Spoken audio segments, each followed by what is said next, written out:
New TV news కి స్వాగతం. ముందుగా హెడ్లైన్స్. టీడీపీని అవమానపరచడానికి వైసీపీ అక్రమ అరెస్టులు, పబ్లిసిటీ. యువత ఉద్యోగ ఉపాధి అవకాశాలు ఈ 5 ఏళ్లలో చాలా కోల్పోయారు. 130 సంవత్సరాల తర్వాత నూతన ధ్వజ ప్రతిష్ట మహోత్సవం. ఇక డీటెయిల్స్ చూస్తే అత్యంత వైభవంగా నాగశిల ప్రతిష్ట కార్యక్రమం నిర్వహించారు. కాకినాడ నగరంలో గాంధీనగర్ రైతు బజార్ వద్ద వేంచేసి ఉన్న శ్రీ దుర్గాదేవి మందిరంలో నూతనంగా శ్రీ నాగేంద్ర స్వామి వారి ప్రతిష్ట అత్యంత వైభవంగా నిర్వహించారు. గురువారం దశమి ఉదయం 9:10 దండు మహంతి అయ్య వెంకటేష్ వాగ్దేవి దంపతులు ఈ ప్రతిష్ట హోమం నిర్వహించారు. మాజీ కార్పొరేటర్ దండు మహంతి లక్ష్మణరావు మాట్లాడారు. అమ్మవారి ఆలయం ప్రతిష్ఠించిన నాగేంద్ర స్వామివారికి పూజలు చేయటం వల్ల చదువుకునే పిల్లలకు మంచి విద్యాబుద్ధులు, పెళ్లి కాని వారికి వివాహ యోగం, పిల్లలు లేని వారికి సంతాన యోగం కలుగుతుందని, కనుక అందుబాటులో ఉన్న 50 మంది భక్తులు అమ్మవారి ఆలయంలో ఏర్పాటు చేసిన ఈ నాగేంద్ర స్వామిని దర్శించుకోవాలని తెలిపారు. ఈ గాంధీనగర్ మార్కెట్ దగ్గర ఈ అమ్మవారి కనకదుర్గమ్మవారి గుడిలో ఈరోజు నాగప్రతిష్ఠ జరిగింది. గుడి కట్టి 30 సంవత్సరాలు అయింది. 30 సంవత్సరాల నుంచి భక్తులందరూ అది కోరిక మీద ఇక్కడ నాగప్రతిష్ఠ చేయడం జరిగింది. అలాగే కిందట కరోనాకు ముందు విఘ్నేశ్వరుడు కుమారస్వామి కూడా కట్టడం జరిగింది. ఈ సంవత్సరం ఏమో నాగప్రతిష్ఠ జరిగింది. ఈ నాగప్రతిష్ఠ మా అబ్బాయి శ్రీ వెంకటేశ్వరి వాగ్దేవి వచ్చేసరికి కార్యక్రమం చేశారు. ఈ కార్యక్రమం అందరూ వచ్చి పాల్గొని గర్భిణీలు ఆరోగ్యం పట్ల తగిన జాగ్రత్తలు తీసుకోవాలని జిల్లా వైద్య ఆరోగ్య శాఖ అధికారి డాక్టర్ నరసింహనాయక్ పేర్కొన్నారు. గర్భిణులు ఆరోగ్యం పట్ల తగిన జాగ్రత్తలు తీసుకోవాలని డిపిహెచ్ఎన్ఓ డాక్టర్ నరసింహనాయక్ పేర్కొన్నారు. జిల్లా వైద్య శాఖ కార్యాలయం ఇంటిగ్రేటెడ్ ఐరిస్క్ గర్భిణీలు మేనేజ్మెంట్ ప్రోటోకాల్స్ ఒకరోజు శిక్షణ కార్యక్రమాన్ని డిహెచ్ఎంఓ ప్రారంభించారు. ఈ సందర్భంగా ఆయన మాట్లాడారు. గర్భిణీలకు ఆసుపత్రిలో మెరుగైన వైద్యశాల అందించడం జరుగుతుందన్నారు. సాధారణంగా గర్భిణీలు చాలా జాగ్రత్తలు తీసుకోవాల్సి ఉంటుందని తెలిపారు. వైద్యుల సూచనలతో పాటు చిట్కాలను పాటిస్తే సుఖ ప్రసవం కలుగుతుందని తెలిపారు. వేసవిలో గర్భంతో ఉన్నవారు కాస్త ఎక్కువ అప్రమత్తంగా ఉండాలని ఆయన తెలిపారు. వేడి కారణంగా గర్భిణులకు అసౌకర్యం కలిగే అవకాశం ఉందని చెబుతున్నారు. హైరిస్క్ గర్భిణీలను గుర్తించి మెరుగైన వైద్య సేవలు అందించాలని అన్నారు.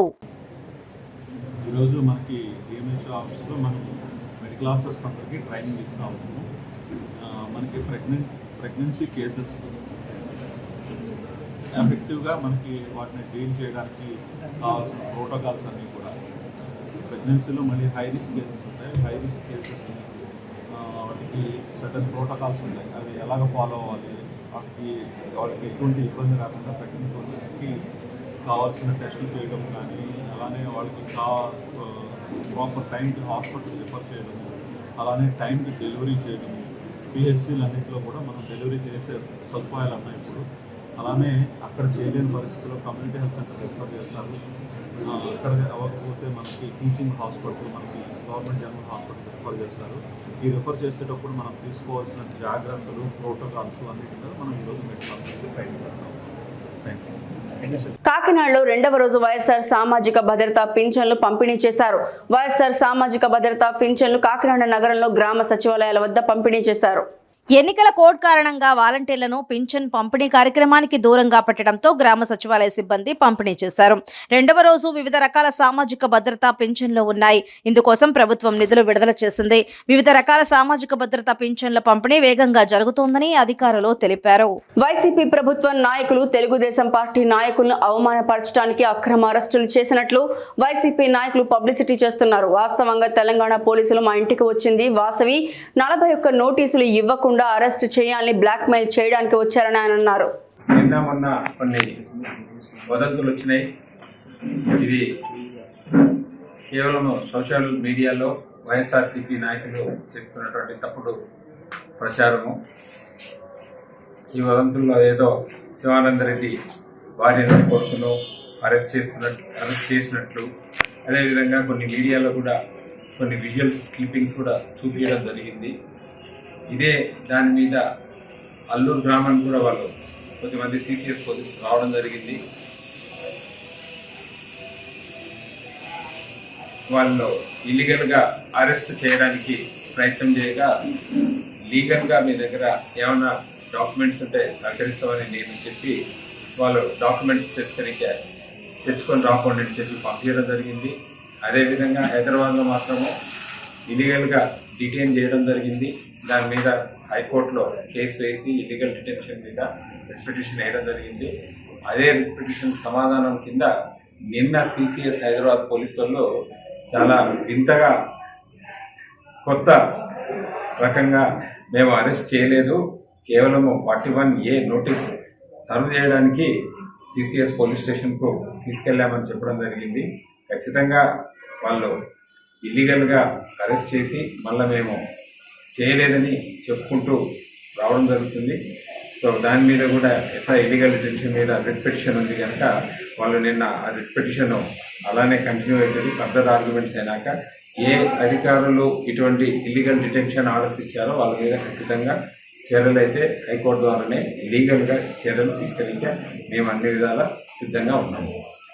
ఇంకా ఈ కేసు రంజాన్ ఉపవాసాలు ఆచరించే భక్తుల కోసం ఇచ్చే ఇఫ్తార్ విందు మత సామరస్యానికి ప్రతీక అని మాజీ ఎమ్మెల్యే వనమాడి కొండబాబు పేర్కొన్నారు. రంజాన్ మాసంలో ముస్లింలు నిష్ఠతో సూర్యోదయం నుంచి సూర్యాస్తమయం దాకా ఉపవాస దీక్షను పాటించి విరమణ చేస్తే ఇఫ్తార్లో తాను పాల్గొనడం పూర్వజన్మ సుకృతమని వనమాడి కొండబాబు పేర్కొన్నారు. కాకినాడ మెయిన్ రోడ్లో జామియా మసీదు కమిటీ వారు నిర్వహించిన ఇఫ్తార్ కార్యక్రమంలో పాల్గొన్న కాకినాడ పార్లమెంటరీ జనసేన తెలుగుదేశం బీజేపీ కూటమి అభ్యర్థి తంగెళ్ల ఉదయ్ శ్రీనివాస్, కాకినాడ సిటీ అసెంబ్లీ నియోజకవర్గం తెలుగుదేశం జనసేన బీజేపీ కూటమి అభ్యర్థి వనమాడి కొండబాబు పాల్గొన్నారు. ఈ సందర్భంగా వారు మాట్లాడారు. మంచి కార్యక్రమాన్ని ఉద్యోగ కార్యక్రమానికి నన్ను తీసుకొచ్చిన కొండబాబు గారికి, అలాగే మంచి కార్యక్రమంలో పాల్గొనేలా చేసిన మస్జిద్ పెద్దలందరికీ కూడా నా హృదయపూర్వక నమస్కారం. నా పేరు ఉదయ్ శ్రీనివాస్. నేను కాకినాడ పార్లమెంట్ ఎంపీ. అలాగే ఇంకా పాలిటిక్స్ ఏమి మాట్లాడుతూ so that will change maybe okay sir there are new maybe एक मुसलमान की किताबें पढ़ा हुआ है और आज सब रोजाना जंगल maybe और आपके साथ खुशी में आगे रहने वाला न्यू और भी ऐसे सब बातें कहते हैं. जामा मिशन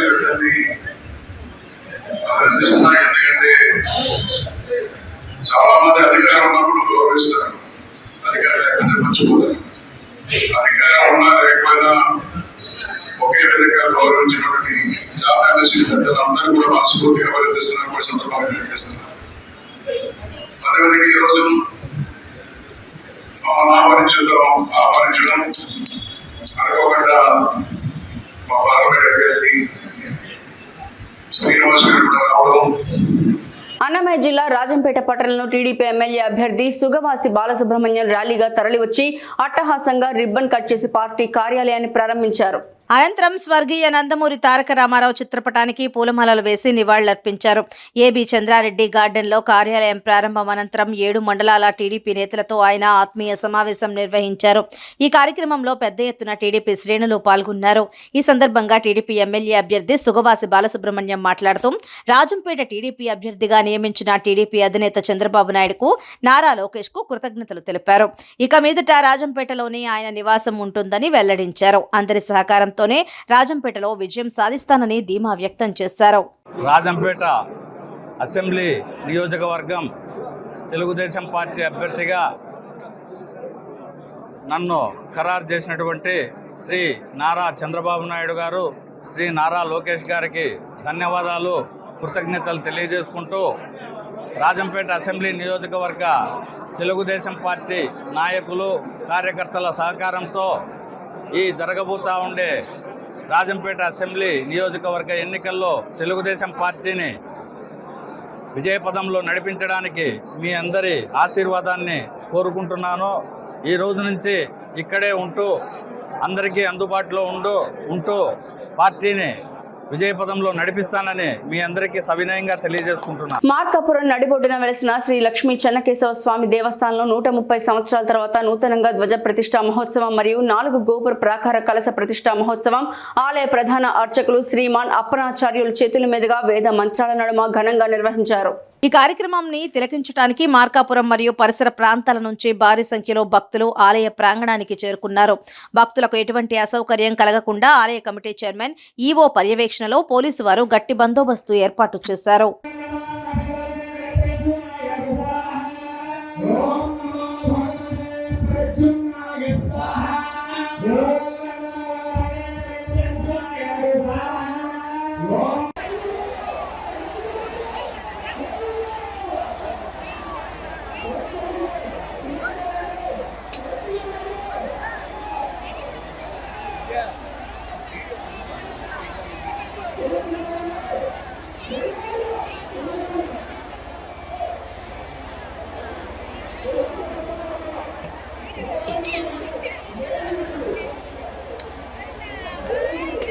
అన్నమయ్య జిల్లా నందలూరు మండలంలోని పోత్తావి గ్రామంలో వెలిసిన శ్రీ మూల స్థానేశ్వర స్వామి దేవాలయాన్ని రాజంపేట టీడీపీ ఇన్ఛార్జ్ బత్యాల చెంగల్రాయుడు దర్శించుకొని ప్రత్యేక పూజలు నిర్వహించారు.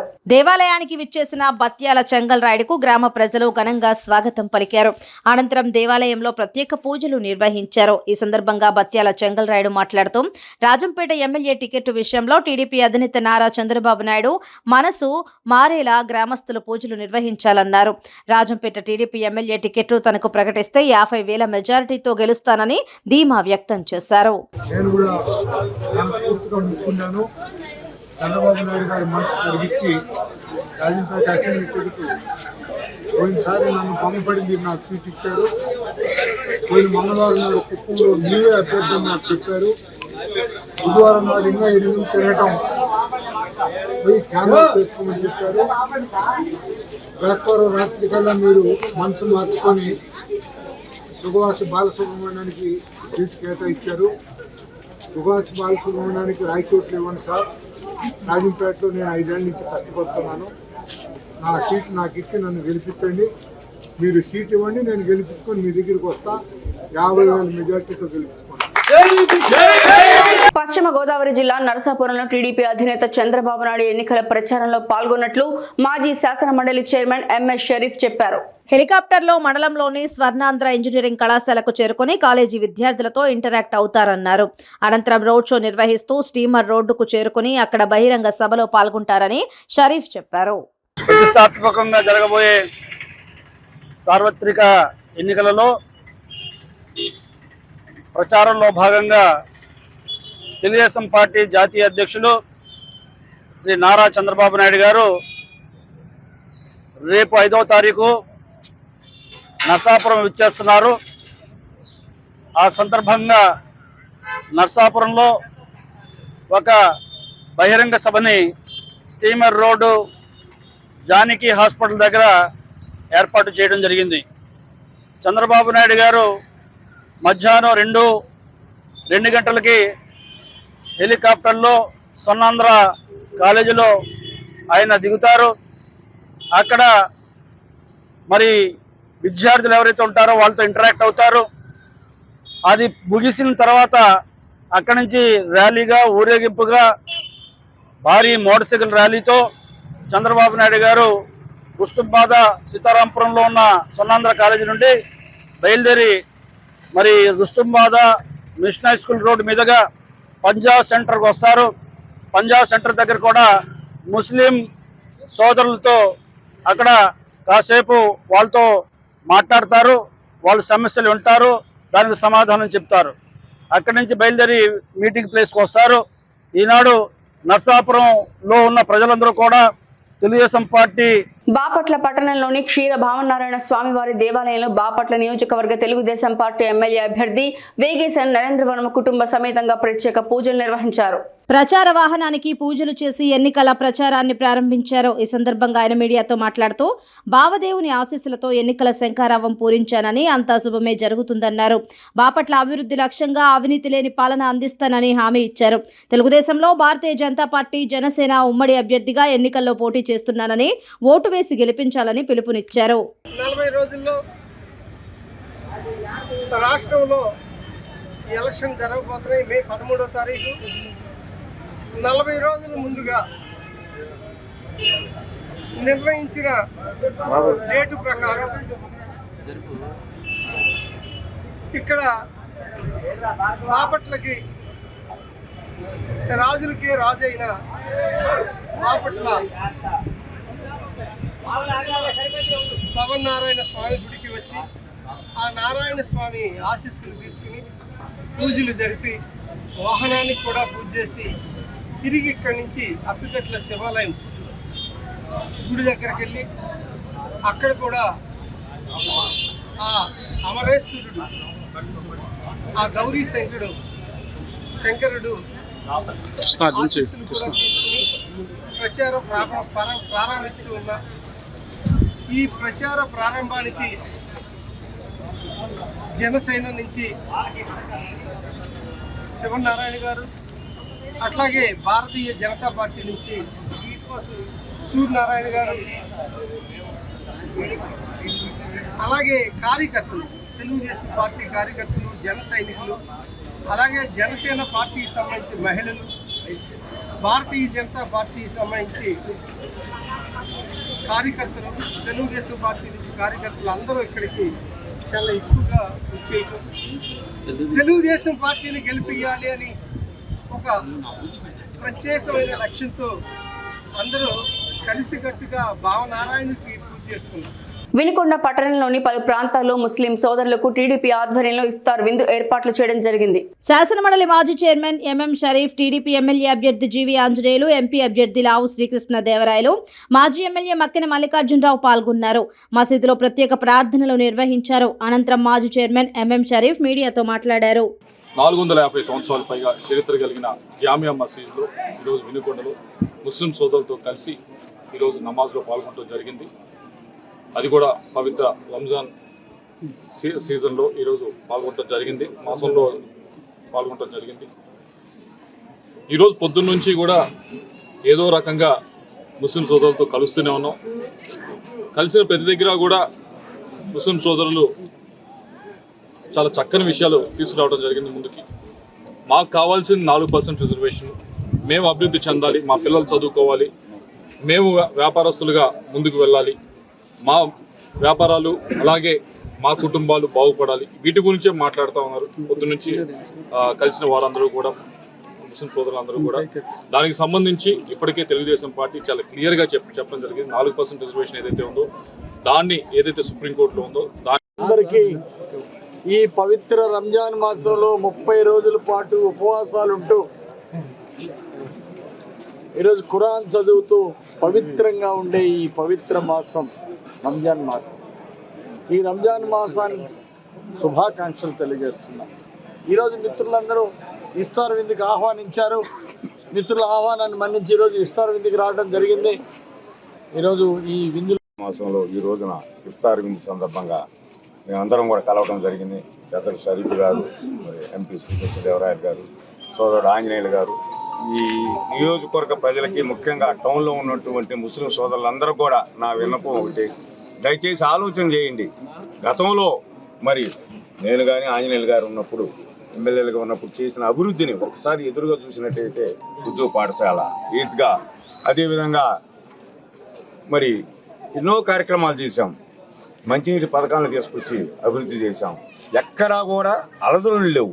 మరి ఈ రోజు చూసినట్టయితే చాలా అలజడులు. నర్సరావుపేట పట్టణ పరిధిలోని 29వ వార్డు అనగా రాజాగారి కోట వద్ద తిరుమల ప్యాలెస్ అపార్ట్మెంట్ లో ఏర్పాటు చేసిన ఆర్యవైశ్యుల ఆత్మీయ సమావేశంలో నర్సరావుపేట శాసనసభ్యులు డాక్టర్ గోపిరెడ్డి శ్రీనివాసరెడ్డి మరియు ఎంపీ అభ్యర్థి పి అనిల్ కుమార్ యాదవ్ కలిసి ముఖ్య అతిథిగా హాజరయ్యారు. అనంతరం కాకుమాను శ్రీనివాసరావు మరియు అరవపల్లి శ్రీనివాసరావుతో పాటు 20 ఆర్య వైశ్య కుటుంబాలను వైఎస్ కాంగ్రెస్ పార్టీలోకి సాదర స్వాగతంతో కండువా కప్పి ఆహ్వానించారు. ఈ సందర్భంగా మాట్లాడుతూ ఆర్య వైశ్యులు తెలివిగల రాజకీయం చేయడంలో దిట్ట, ఏ ప్రభుత్వం రానున్న ఎన్నికల్లో విజయం సాధిస్తుందో ముందే పసిగట్టే తెలివితేటలు ఉన్నవారు ఆర్య వైశ్య సోదరులు అని అన్నారు. అన్ని వర్గాల ప్రజలతో మమేకమయ్యి మాటలతో మనసు దోచుకోగల నైపుణ్యం ఉన్న మా సోదరులు ఆర్య వైశ్య మిత్రులు అని అన్నారు. దేశంలో ఉన్న పొలిటికల్ సర్వే సంస్థలు అన్నీ రానున్న ఎన్నికల్లో వైసీపీ పార్టీ విజయం సాధిస్తుందని ఇప్పటికే చెప్పేశాయి. ప్రముఖ సర్వే సంస్థ అయిన ఆరా పొలిటికల్ సంస్థ కూడా రానున్న ఎన్నికల్లో వైసీపీ పార్టీ భారీ మెజారిటీతో విజయం సాధిస్తుందని ముందే చెప్పింది. ఇదే అపార్ట్మెంట్లో గతంలో కూడా మనం కలిసి కూర్చొని ఎన్నికల్లో ముందుకు వెళ్లడం జరిగిందని అన్నారు. ఆర్యవైశ్య సోదరులు ఎప్పుడు అంటే వ్యాపారాలకి ఎవరు ఇబ్బంది పెట్టకుండా, ఎందుకంటే నిత్యం ఏ వ్యాపారం చూసుకున్నా కూడా ఎక్కువ భాగం అది చిన్న వ్యాపారమో పెద్ద వ్యాపారమో తీసుకుంటే సింహభాగం ఎక్కువ కూడా వ్యాపారస్తులు కూడా ఆర్యవైశ్య సోదరులే ఉంటారు. వ్యాపారం తప్ప పెద్దగా ఏమి బయట దీంట్లో ఏమి లేకుండా ప్రశాంతంగా వ్యాపారాలు చేసుకుంటూ ఉంటారు. బట్ ఎప్పుడు కూడా వాళ్ళ వ్యాపారాలకు ఇబ్బంది కలగకుండా, ఎక్కడ ఇది లేకుండా ఏమైనా సమస్య వస్తే దగ్గరికి శాసనసభ్యుల దగ్గరికి వస్తే మంచి చేయటం, ఇది తప్ప పెద్దగా ఆశించేదేమి ఉండదు. అట్లా ఎందుకంటే ఆ ప్రశాంత వాతావరణం ఉండాలి. కాబట్టి ఈరోజు నాకు తెలిసి మీ ప్రాంతంలో మీకు అన్ని రకాలుగా అండదండలుగా ఏ చిన్న సమస్య వచ్చినా, మంచిగా చెడైనా ఈరోజు అన్నిటికీ ఈరోజు మీ శాసనసభ్యులు ఉన్నారు. ఎలాగో మీ అందరు కూడా గత 2 ఎన్నికలు వేశారు. ఈసారి కూడా ఇంకా 10 మంది కూడగొట్టుకొని ఇంకా కూడా మంచి మెజారిటీతో కూడా మీరు గెలిపించాలని ఆశిస్తాను. నేను నెల్లూరు నుంచి ఇక్కడికి ఎంపీగా పంపించారు. నాకు నియోజకవర్గంలో కూడా దాదాపు 20,000 పైచీలక ఆర్యవైశ్య సోదరులు ఉన్నారు. మీకు కూడా అందరికీ స్నేహితులు ఉంటారు, వ్యాపారస్థ పరిచయాలు ఉంటారు. 5 సంవత్సరాల మీరు ఎవరైనా కనుక్కున్న నెల్లూరులో నా వల్ల ఒక ఆర్యవైశ్య సోదరుడు వ్యాపారం ఇబ్బంది పడిందని కానీ, లేదా వాళ్ళ వ్యాపారానికి భంగం కలిగిందని కానీ లేదు. కోరిన మాట వాటర్ సింగిల్ పైప్ ఉంది సార్, మాకు అందరికీ సరిపోవడం లేదంటే మనం కమిషనర్ గారికి చెప్పి ఇమీడియట్ గా వాటర్ కనెక్షన్ ఇవ్వండి, డబ్బులు ఏదంటే తర్వాత చూద్దాం ముందు కట్టండి అంటే ఎప్పటే వాటర్ కనెక్షన్ కూడా ఇవ్వడం జరిగింది. అదేవిధంగా రోడ్లు కూడా వేయించి ఇంకా సైడ్ డ్రైన్స్ కొంచెం ఉన్నాయి, అవి రోడ్డు కూడా ఈసారి వేయడం ఖచ్చితంగా. అట్లానే టాయిలెట్స్ కూడా కొంచెం నిర్మాణం చేయాలి. ఈ 2 పనులు కూడా పూర్తి చేస్తామని చెప్పి ఈ సందర్భంగా తెలియజేస్తున్నాం. అట్లానే ఈ అపార్ట్మెంట్ కి ఒక చరిత్ర కూడా ఉంది. ఆ చరిత్ర నేను మాట్లాడను కానీ బట్ అది అందరూ కూడా తెలిసిన విషయమే. కాబట్టి ఎవరు ఎలా ఉన్నారు, ఈ నర్సరావుపేట నియోజకవర్గంలో ఎవరు ఎలా పరిపాలన చేశారు అధికారంలో ఉండగా అని చెప్పి మీరందరూ కూడా గుర్తు చేసుకోవాలి. చేసిన సహాయాన్ని ఎప్పుడు కూడా మర్చిపోకుండా, నాకు ఈ అపార్ట్మెంట్ లో ఆల్మోస్ట్ అందరూ కూడా డోర్ టు డోర్ తెలిసి నాకు ప్రచారానికి కూడా 2-3 సార్లు వచ్చాను. సో కాబట్టి అందరూ కూడా ఒకటే మీ అందరికీ విజ్ఞప్తి చేస్తున్నాను, మీ వ్యాపారాలకి ఎప్పుడు కూడా ఇబ్బంది లేకుండా ఎప్పుడు ఎల్లప్పుడూ సహాయ సహకారాలు చేస్తూ, వ్యాపారాలే కాదు మీకు ఏదైనా సమస్యలు ఉన్నా వాటి మీద ఎప్పుడు కూడా మనం పోరాటం చేస్తున్నాం, ఆ పరిష్కారం చేసే కార్యక్రమం చేస్తాం. కాబట్టి ఒకటే నేను చెప్పేది, జగన్మోహన్ రెడ్డి గారి ప్రభుత్వం రాదు అని ఒక ప్రచారం జరుగుతాం. యాక్చువల్గా ఇది ప్రచారం మాత్రమే. మీ అందరూ మేధావులు. ఎందుకంటే జగన్మోహన్ రెడ్డి గారు కింద స్థాయిలో 70% కుటుంబాలకి డబ్బులు కానీ పథకాలు కానీ మంచి పనులు చేశారు. వాళ్ళందరూ కూడా ఇవాళ ఆయన ఓటు వేయడానికి సిద్ధమన్నారు. ఈ రోజు నేను చెప్పిన యువత ఉద్యోగ ఉపాధి అవకాశాలు 5 ఏళ్లలో చాలా కోల్పోయారని టీడీపీ అధినేత నారా చంద్రబాబు నాయుడు సతీమణి నారా భువనేశ్వరి పేర్కొన్నారు. కడప జిల్లాలో నారా భువనేశ్వరి పర్యటించారు. నారా చంద్రబాబు నాయుడు అక్రమ అరెస్టును తట్టుకోలేక గుండెపోటుతో మరణించిన టీడీపీ కార్యకర్త వరద చంద్రాయుడు కుటుంబాన్ని నారా భువనేశ్వరి పరామర్శించారు. వరదా చంద్రాయుడు చిత్రపటానికి పూలమాలలు వేసి నివాళులర్పించారు. అనంతరం వరదా చంద్రాయుడు కుటుంబ సభ్యుల యోగక్షేమాలను అడిగి తెలుసుకుని ఓదార్చి పార్టీ అండగా ఉంటుందని భరోసా ఇచ్చారు. ఈ సందర్భంగా నారా భువనేశ్వరి మాట్లాడుతూ, ఎండను సైతం లెక్క చేయని మీ అభిమానానికి నా నమస్కారాలని, చంద్రబాబు నాయుడు రాష్ట్రం కోసం రాత్రింబవళ్లు ఎలా కష్టపడ్డారో మీ అందరికీ బాగా తెలుసన్నారు. మరో 5 ఏళ్లు చంద్రబాబు నాయుడు సీఎంగా ఉంటే రాష్ట్రం ఎలా అభివృద్ధి చెందేదో మీకు ఇప్పటికే అర్థమై ఉంటుందన్నారు. టీడీపీ అధికారంలోకి వస్తే రాష్ట్రం సస్యశ్యామలంగా ఉంటుంది అన్నారు. రానున్న ఎన్నికల కురుక్షేత్రంలో టీడీపీ కార్యకర్తలు సై అంటే సై అనేలా ముందుకొచ్చి నిజాన్ని గెలిపించి టీడీపీ జెండాను ఎగురవేయడానికి కృషి చేయాలన్నారు. 5 ఏళ్లు చూశారు ఎట్లా చంద్రబాబు నాయుడు గారు పరిపాలించారు. ఇప్పుడు 5 ఏళ్లు చూస్తున్నారు ఈ ప్రభుత్వం ప్రజలకి ఏం చేస్తున్నారు. ఏమన్నా ఒక పరిశ్రమ వచ్చిందా మీరే చెప్పండి. మరి పరిశ్రమ రాకపోతే మన రాష్ట్రం అభివృద్ధి చెందుతుందా? మీ పిల్లలకి ఉద్యోగాలు దొరుకుతాయా? మీకు సంతోషంగా ఉంటారా? ఈ రాక్షసి ప్రభుత్వం ఎస్పెషలీ తెలుగుదేశం కార్యకర్తలంటే వాళ్ళకి అదే పని, చంపటం, వాళ్ళకి నరకం చూపించటం. అదే కాకుండా ప్రజలు కూడా ప్రజలు అనేది ఆలోచించట్లేదు. వాళ్ళు బాబాయినే నరికినప్పుడు మనం ఒక లెక్క బాబు. ఇప్పుడు కూడా నేను ఇక్కడికి వచ్చానంటే ఏ ధైర్యంతో వచ్చాను? మీరందరూ ఉన్నారని, తెలుగుదేశం కార్యకర్తలు ఉన్నారని, ఆ ధైర్యంతో నేను ముందుకు వెళ్తున్నాను. దాని తగ్గట్టు మీకు తెలుసు, ఇప్పుడు ఆంధ్రప్రదేశ్ నంబర్ 1 స్టేట్ యావత్ భారతదేశంలో చాలా గొప్ప ప్రతిష్టమైన పేరు వచ్చింది మన రాష్ట్రానికి. దేంట్లో చెప్పండి? దేంట్లో గొప్ప పేరు? గంజా, భూమాఫియా, శాండ్ మాఫియా, కల్తీ మద్యం, బూమ్ ఏమన్నా పేరు పెట్టండి. గారు చంద్రబాబు నాయుడు గారు ఇదే పని ఆయనకి. పొదలకూరు పట్టణం ఎంఆర్ఓ కాలనీ, వినాయక మన్యం కాలనీ నుండి దర్శి విజయబాబు ఆధ్వర్యంలో వైసీపీకి చెందిన 40 కుటుంబాలు టీడీపీలో చేరాయి. ఈ సందర్భంగా మాజీ మంత్రి సోమిరెడ్డి చంద్రమోహన్ రెడ్డి కండువాలు కప్పి సాదరంగా ఆహ్వానించారు. అనంతరం సోమిరెడ్డి చంద్రమోహన్ రెడ్డి మాట్లాడుతూ మంత్రి కాకాని గోవర్ధన్ రెడ్డికి కరెంటు షాకు కరెంటు బాబు ఇచ్చారన్నారు.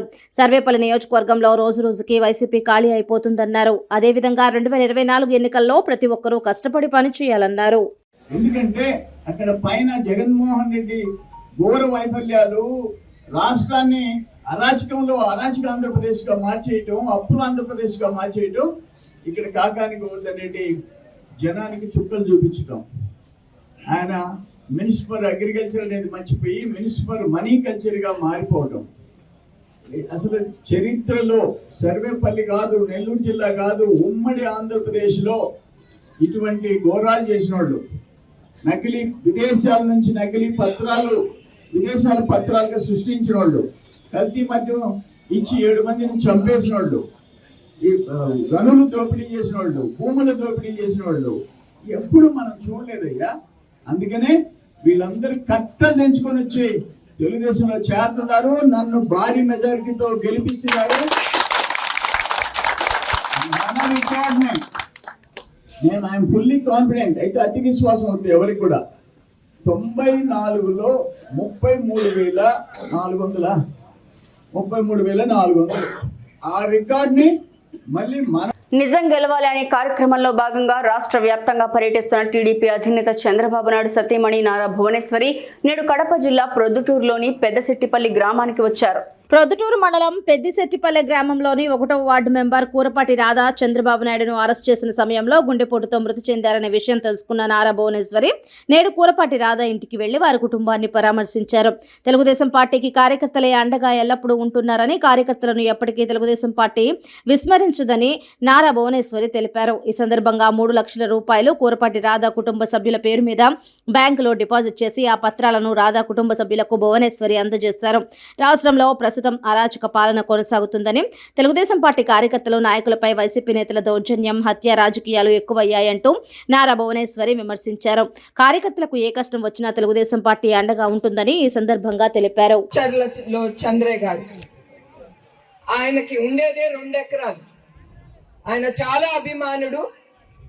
మన అన్నగారు నందమూరి తారక రామారావు గారు అంటే ఆ 2 ఎకరాల్లో ఆయన విగ్రహం పెట్టుకున్నారు.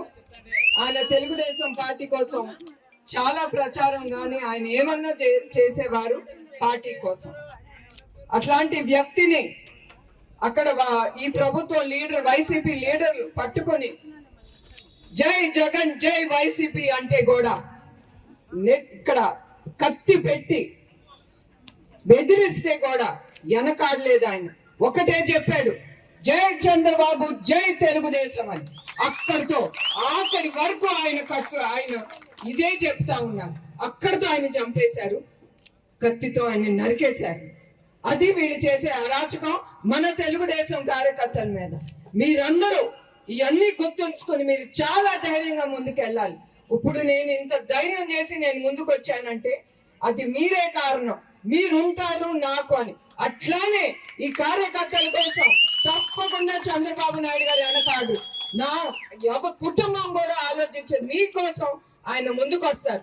ఇప్పుడు అట్లానే మన పార్టీ కోసం మీకోసం కార్యకర్తలందరూ ముందుకొచ్చి మీ కాన్స్టిట్యున్సీలో మీరు పోరాడాలి. ఇది తప్పదు. ఈ పోరాటం మన అందరిది. మన భవిష్యత్తు కోసం, మన పార్టీ కోసం మనం ముందుకెళ్ళాలి. వార్తలు ముగించే ముందు హెడ్లైన్స్ మరోసారి. టీడీపీని అవమానపరచడానికి వైసీపీ అక్రమ అరెస్టులు, పబ్లిసిటీ. యువత ఉద్యోగ ఉపాధి అవకాశాలు ఈ 5 ఏళ్లలో చాలా కోల్పోయారు. 130 సంవత్సరాల తర్వాత నూతన ధ్వజ ప్రతిష్ఠ మహోత్సవం. న్యూ టీవీ న్యూస్ ఇంతటితో సమాప్తం. తిరిగి రేపటి బులెటిన్లో మళ్ళీ కలుసుకుందాం. అంతవరకు సెలవు. నమస్కారం.